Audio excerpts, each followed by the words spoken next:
فويل للمصلين الذين هم في صلاتهم ساهون.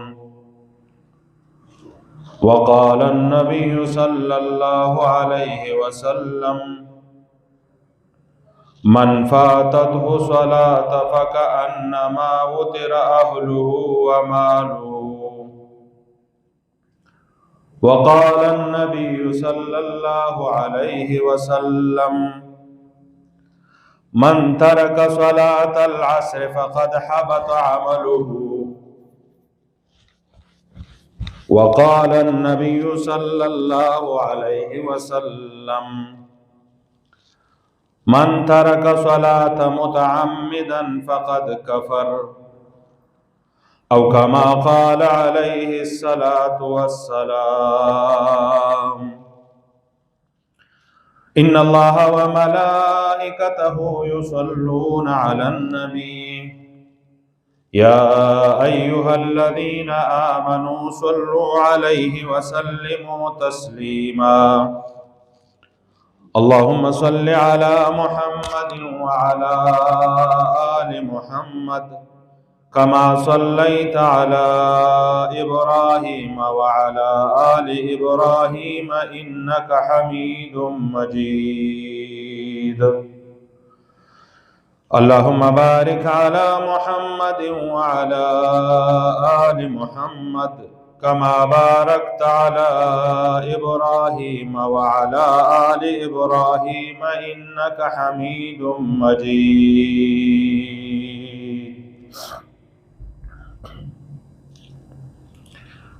محترم ورونو، ما دو آیات تلاوت کړو جناب علیہ الصلوۃ والسلام په احادیثو کې مې اوسو احادیث تلاوت کړو. په دې آیاتو او په دې احادیثو کې الله رب العزت او د الله رب العزت پیغمبر علیه الصلوۃ والسلام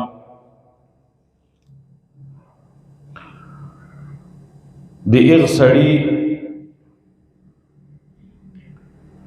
سزاګانی او د ایغ سړی برایی او د ایغ سړی بدی بیان کړي د کوم انسان په قصدن سره المنز پریږدي.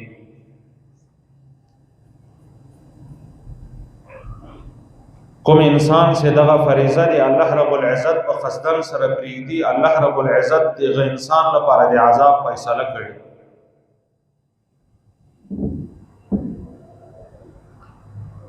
دغه عذاب سے الله رب العزت المنز پر خودن کے سړی ته ورکړي. دا د دې فریضې نه د غافل کېدو په وجه سره چې یو انسان د دې فریضې نه غافل شي، الله رب العزت دغه عبادت په فرض کړی او د دې عبادت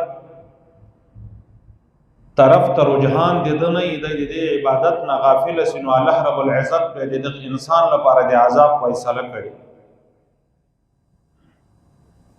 الله رب العزت په قرآن مجید کې فرمایي چې د قیامت په ورځ باندې به فرشتي دي الله رب العزت دغه بندگانو سره شدی په عذاب کې گرفتاری باوجود د دې نه شدی په مؤمنانی اسلام به راوړی، ایمان به په دې کې موجود وي، لیکن باوجود د ایمان نه بدای په عذاب کې گرفتاری. فرشتي به پوښتنه کوي چې ما سلککم فی سقر، تاسو خو ایمان راوړی و یا تاسو خو د الله رب العزت په وحدانیت باندې ایمان او د نبی علیہ الصلوۃ والسلام په پیغمبري او رسالت باندې ایمان او په آخري کتاب باندې ایمان او جهنم ته سوړ راغلی. جهنم ته د کوم عذاب د کومې ګناه په وجه سره جهنم ته داخل کړی شوی، کومه وجه د سي موجوده وجه تاسو په زندگی کې سي دیغه وجه دیغه په سبب سره تاسو د الله رب العزت په عذاب کې گرفتار شوي. قالوا د جهنم والخلق ورته وایي لم نکم من المصلين، په دنیا کې موږ د الله رب العزت د عبادت د المنزو ول عبادت موږ نه ادا کاوه. دغه د لمانځه د عبادت نه موږ غافل ولو، دغه فریضه ته موږ د فرض په نظر باندې نه کتل، دغه عبادت هم په صحیح طریقه سره نه ادا کاوه. لم نکم من المصلین، موږ په دنیا کې لمونځ نه کاوه، نو د لمونځ د پرېښودلو له وجې موږ الله رب العزت په دغه عذاب کې گرفتار کړو. دغه خلق چې په عذاب کې خپل وجه به د عذاب دغه ذکر کوي چې په دنیا کې موږ لمونځ پرېښی ویا، د لمونځ د پرېښودو په وجه سره موږ ته الله رب العزت په آخرت کې دغه عذاب راغی. بل آیت کې الله رب العزت فرمای فویل للمصلین الذین هم فی صلاتهم ساهون. جهنم د دې خلکو لپاره ویل د جهنم یو نوم ده، د جهنم یو عذاب ده، د جهنم یو کنده ده. صيغه نوم الله رب العزت د ویل په نوم باندې ذکر کړی ده. الله رب العزت قرآن مجید کې فرمایي فویل للمصلین الذین هم فی صلاتهم ساهون. هغه خلق به د ویل په جهنم کې گرفتاری، هغه خلق به د ویل په عذاب کې گرفتاری. شغل منز ادا کوي، باوجود دی ادا کولو نه به جهنم تزي سي دی په لمانځه کې غفلت اختیار کوي او لمونځ په صحیح طریقه سره په خپل وخت باندې نه ادا کوي. کله کړي لمونځ کله پرېښی، لمونځ ته به اهمیت نه ورکوي. کله د سره خلاص ټیم وایي جمعات ته تللی عبادت ادا کړی، کله چې یخ کیږي یا د ګرمي موسم بیا دغه عبادت نه دی غافل، دته اهمیت دغه عبادت نه. نو الله رب العزت فرمایلی دی غو خلقو لپاره چې هغه کله عبادت کی او کله پریدي او دغه عبادت اهمیت د دې په ژوندۍ کې نه دی. غو خلقو لپاره د جهنم کنده تیار کړي، دغه خلق په دې کنده کې د دغه مانزه پر خوولو او د مانزه نه د غفلت اختیارولو په وجه سره په جهنم په کنده کې سوځول کیږي او دغه عذاب ورکول کیږي. نو المنز قضا کول الله رب العزت دیو انسان لپاره چې دای په قصر المنز قضا کوي، الله رب العزت فیصله دغه د دغه انسان به الله رب العزت جهنم ته داخلي او دای به عذاب سره مخامخ کیږي. حدیث کې نبی علیہ الصلوۃ والسلام فرمایلی من ترک صلاة متعمدا فقد کفر.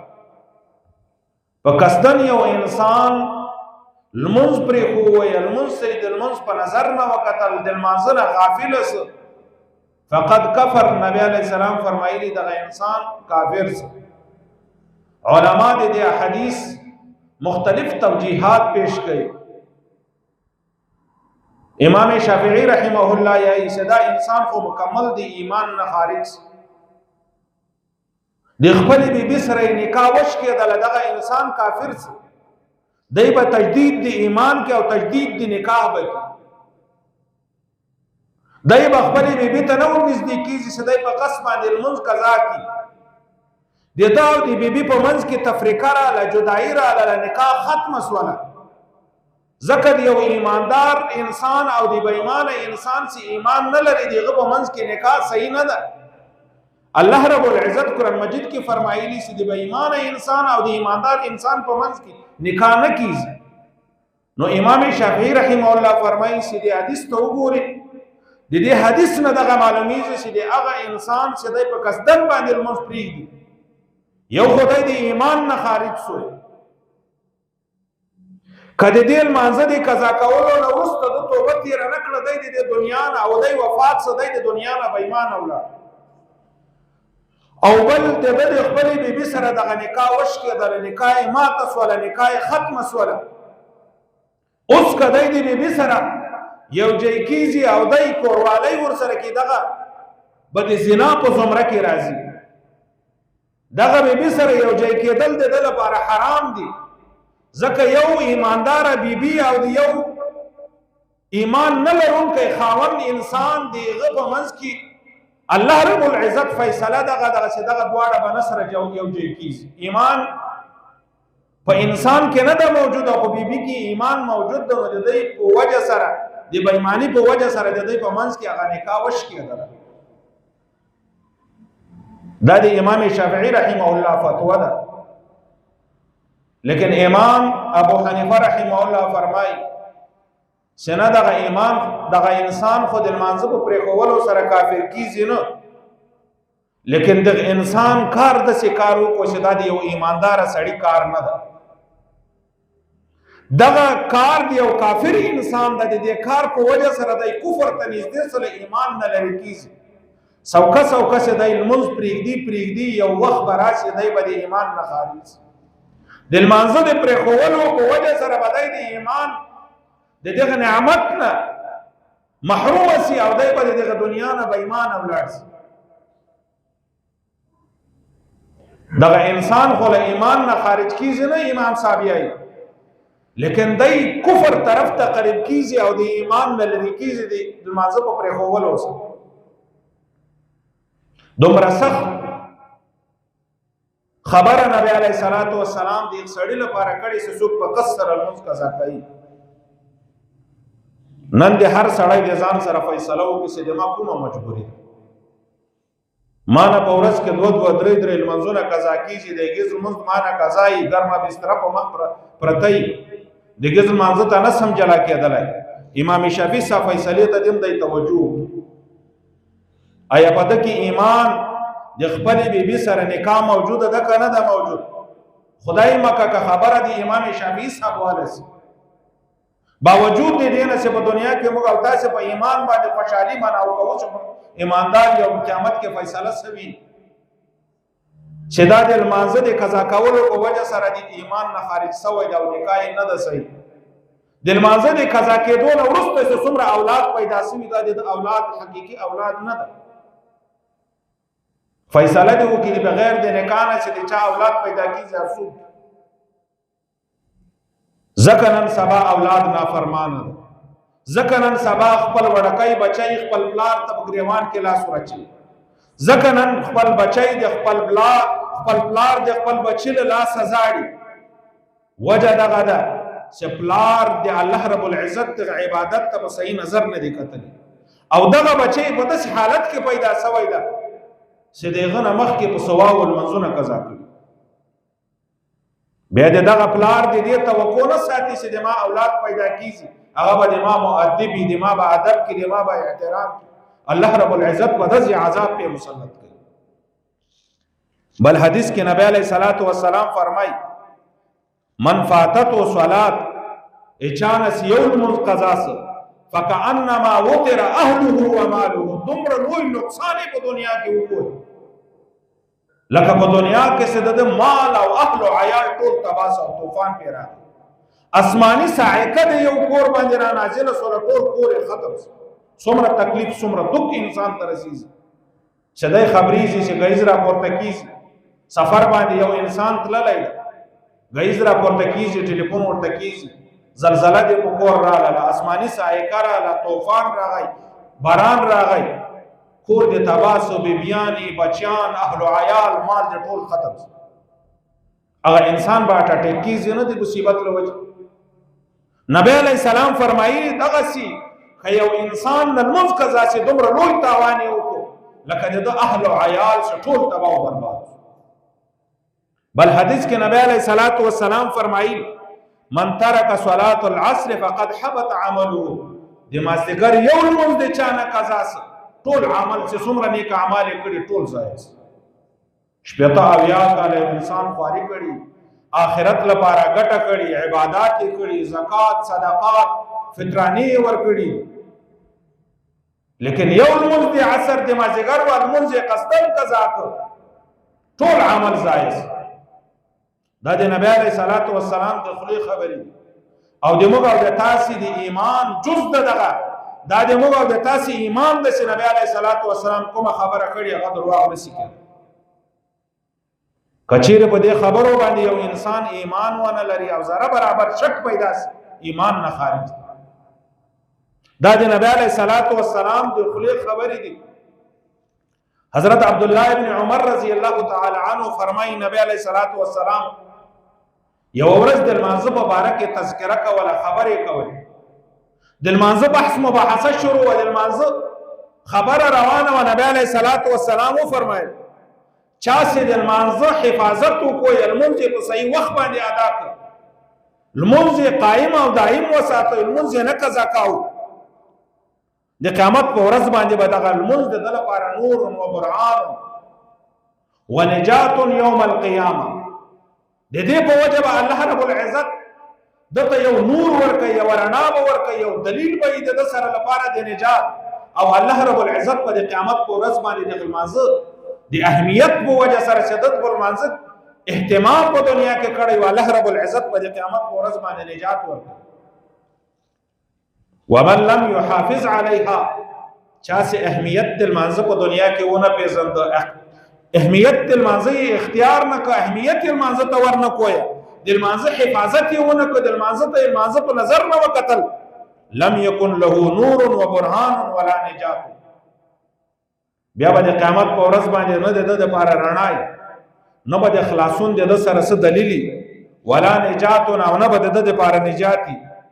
وکانه یوم القیامت، او د قیامت په ورځ باندې به الله رب العزت پیغمبر فرمایي مع قارون و فرعون و حامان و ابی بن خلف، د ده خوښه ده قارون سره په صف کې دریږي، فرعون سره په صف کې دریږي، او حامان سره په صف کې دریږي، کله ابی بن خلف سره په صف کې دریږي. الله رب العزت د انسان ته حاجت نه لري. کوم انسان چې په دنیا کې د لمانځه اهمیت په زړه کې نه ده پیدا کړی، الله رب العزت په د قیامت په ورځ ورته فرمایي ولاړ شه دغو څلورو کسانو سره کوم یو د خوښي د هغو سره په دنیا کې ودرېږي. قارون سره ملګرتیا کړي، فرعون سره ملګرتیا کړي، حامان سره ملګرتیا کړي، او ابی بن خلف منافق و د نبی علیه الصلاۃ والسلام په زمانه کې ولاړ شه د هغو په صف کې ودرېږي. دنیا کې انسان محنت کې او په قیامت په ورځ باندې فیصله د انسان لپاره اوس د قانون سره ودرېږي، فرعون سره ودرېږي. څومره د انسان لپاره د افسوس او د تباہی خبره. شپېته اویا کاله یو انسان عبادت کړي، لیکن کم غافله سوی دی دغه عبادت نه. الله رب العزت د قیامت په ورځ باندې فیصله د جهنم د مرګ نه وروسته چې کومه زندګي دی، قبر والا زندګي ده، الله رب العزت هغه په تکلیفو ورته بدله. امام زهبي یو کتاب د الکبائر چې هغه کې غټ ګناهونه لیکلي، په هغه کې یو غټ ګناه چې امام زهبي لیکلی ده ترک د لمانځه ده. پرېښول د لمونځ دا په غټو ګناهو کې لوی ګناه ده. د هغه لاندې یو واقعه لیکلې ده، د یوې کونډې یو زوی او یوه لور، دغه کور ډېر دیندار و، دغه بچی ځوان و، په خپله باندې ډېر دیندار و، بار به کاروبار کو، حلاله روزي به کور ته راوړه. لیکن دغه په کور کې چې کومه جنکۍ اوسېدله، دغه ځوانه جنکۍ وله لمونځ کې به غفلت که، لمونځ به بې وخته که، لمونځ به ادا کاوه، خو لیکن بې وخته به ادا کاوه. لکه نن سبا د موږ او تاسې ځوانان کله چې سترګه راوخېږي بیا راپورته کېږي، مخ مینځي، هغه هم لمانځه ته نه راپورته کېږي، ناشتې ته راپورته شوی، راځه دا لمونځ هم ورسره وکړه، په ضمن کې لمونځ هم ورسره وکړي. دغه رنګه چې له کار نه فارغه شي بیا مازدیګر لمانځه ته را روان وي، مازدیګر او د ماښام په یو ځای سره وکړي. چې کار یې بیا څوک عبادت نه کړي، هغه ایمان چې دغه ایمان ته جومات ته نشي راوستلی، سره به دغه ایمان ته له قبر نه پورته کړي، او د جنت هغه ښکلاوي د جنت هغه نعمتونه تا ته دغه ایمان درکړي، او تا به جنت ته ورسوي. یو ایمان سړی جومات ته نشي راوستلی، یو څو قدمه کې تا ته جومات موجود ده، دغه ایمان د تا په ضمیر باندې دستک نه درکوي، د تا ضمیر هغه دروازه نه ډبوي چې ولاړ شه جومات ته عبادت وکړه د الله رب العزت په دربار کې سر په سجود شه. دغه ایمان به د قیامت په ورځ باندې څرنګه له قبر نه راپورته کړي او جنت ته به داخل کړي. دغه کمزوری ایمان باندې به څرنګه موږ او تاسې جنت ته ولاړ شو. امام زهبي فرمایي خور وفات شو، ورور دفن کوله، خپل ضروري کاغذات په قبر کې ولوېدل، د تدفین نه وروسته چې کور ته راغی کاغذات نسته، وریاد سو د ما په خور په خبر کې د ما نه ضروري کاغذات لیدل علماء نه پښتنه وکړه چې د ما ضروري کاغذات دي د خور په خبر کې مليدل اما ټول هغه تجارت سے مکړای دي چا قرضې دي چا امانتونه را سره یې په یو کاغذات مليدل کچيره هغه ما سره نه د ما ټول دنیا تباہ او برباد علماء فیصله ورکړه ورسه وو پلټ ځوان زید خپل خور قبر پلټي کله چې قبر وپلټ اوله تختره پورته کوي قبر دې عذاب نه ډک دی الله رب العزت سخت عذاب کې دا خور گرفتار ده او قبر ټول د ور د لمبو نه ډک ځوان فورن قبر بندای او چغو چغو باندې زاړي کور ته راځي خپل مور ته یې سه مور ماته د خپل خور کردار ما ته بیان کړي د ما د خور کردار په ژوندۍ کې سو زه خو د ورځې ولاړم روزي به مې ګټله مقام بنا وخت راتلم غیظ به وخت تلم د ما د خور ناس ته پاسته د ما د خور ژوندۍ سوړ ما خو د خپل خور په خبر کې د عذاب ولید مور ته فرمایي چې بچي نور خو دې خور سنا فرمانی نه د کړي بد کردار نه و بد ګویان نه و بد خبرې نه کړلې د باندې لوپر لچر نه و چې په زارو ګرځیدا لیکن یو نقصان په دې کې موجود چې کله به د منځو اخراغه المنځ به مؤخر کاو المنځ په خپل وخت نه دا کاو تاخير به کاو کله چې مخرو وخت داخل شو بیا به المنځ ادا کاو د دې یو کمزوري له وجه الله رب العزت تمره صح عذاب باندې گرفتار نن سبا په اکثر خلقو کې دغه علت موجود ده اول خو دغه عبادت ته د عبادت په نظر باندې نه ګوري بیا کوم خلق د عبادت ته اهمیت ورکوي هغه به وخت ورکوي په وخت باندې دغه عبادت نه ادا کوي نبی علیہ الصلوۃ والسلام حدیث چې د یو مانځه قضا کېدو په وجه سره به یو انسان یو حکم په جهنم کې سوځول کیږي یو حکم عذاب به ورکول کیږي علما د دې حکم تفصیل کې چې حکم څومره عذاب ته ویل کیږي یو حکم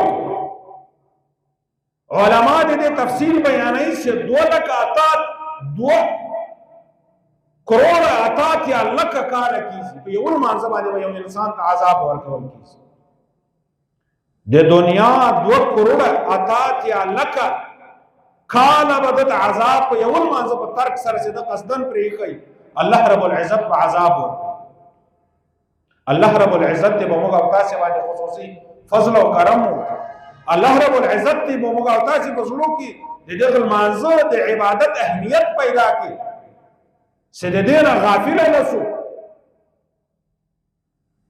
دا د الله رب العزت په عبادتو کې اهم عبادت ده حضرت عمر رضی الله تعالی عنہ دور خلافت بگورنرانو ته د خط لیکوي چې اے گورنرانو د خپل منځو ډیر خیال ساتي کوم گورنر چې د خپل منځو خیال نه ساتي هغه د خپل رعیت خیال نه ساتي کوم گورنر سره چې د منځو اهمیت نه هغه سره د خپل رعیت اهمیت نشته یو انسان دی الله رب العزت حق نسی ادا کولای هغه به د بندگانو حق سوړ ادا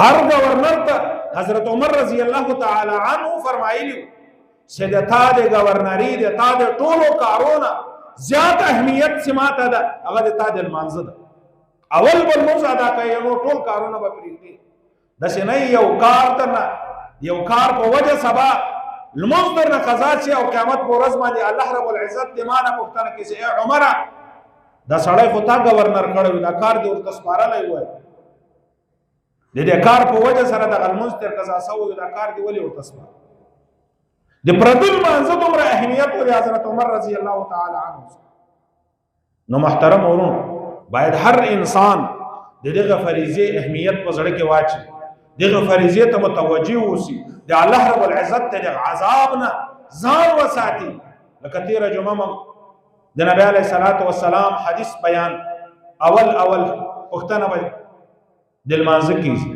سو کوم انسان په مانځ کې کامیاب هغه به نور او سوالو کې کامیابی او آسان عبادت ته مشکل هم نشته لیکن باید هر مسلمان دا عبادت په صحیح طریقه سره ادا کړي. الله رب العزت دې اول ما ته بیا تاسو ټول مسلمانانو ته په دې خبرو باندې د عمل کولو توفیق راکړي. لږ وختي کوشش کوي ان شاء الله مزید جمعو کې به د لمانځه اهمیت او د لمانځه په صحیح طریقې سره سنت طریقې سره په مدلل انداز سره بیانېږي چې په کومه طریقه سره دا موږ چې کوم لمونځ ادا کوو ایا دغه لمونځ طریقه د نبی علیه الصلاۃ والسلام په احادیث او د موږ کتابو کې شته که نشته؟ کومې خطاګانې چې د موږ او د تاسو په منظور کې دي دغو خطاګانو اصلاح هر مسلمان باید کوشش وکړي چې په یوه بجه باندې جمعات ته حاضر وي او په یوه نیمه بجه باندې یا په یوه بجه 25 منټه باندې به بیان ختمیږي او بیا په یوه نیمه بجه باندې ان شاء الله جمع درېږي. واخر دعوانا ان الحمد لله.